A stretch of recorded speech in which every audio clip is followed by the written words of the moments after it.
Good Friday show, Blazing 5 coming up, and Chicago's finally thawing out. Quick NFL note from last night, Denver went into Arrowhead, ignored aesthetics, and beat a division rival by a score that matters.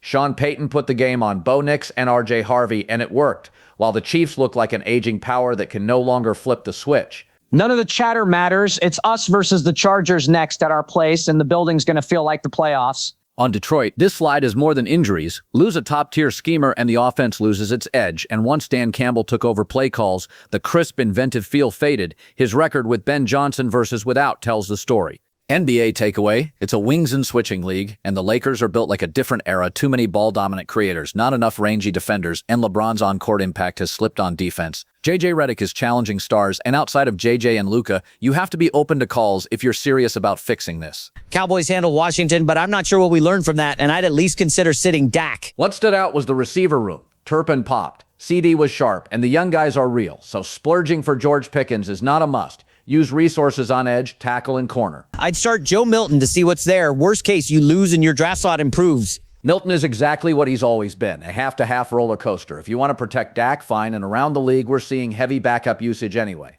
In Chicago, Ben Johnson keeps praising Caleb Williams' competitive gear as much as the arm, face of the franchise vibes. Caleb's toolkit is obvious. Big arm, movement, durability, and yes, he'll miss some gimmies, but on a rookie deal, you can win a lot while you polish the rough edges. Spurs swept OKC, and Wemby was talking at the line. This wasn't a 40-20 night, just total control. Stefan Castle is a two-way tone setter who fits anywhere and pairs beautifully with Wemby, and the West is a gauntlet with OKC, Denver, Dallas, Houston, and Minnesota all surging. On the Lamar noise, I'm not painting him as a villain, but he's moved from automatic no-trade call to at least pick up the phone, and the Jets should be first in line. They have picks, they can't develop quarterbacks, and the production gap since 2018 is massive.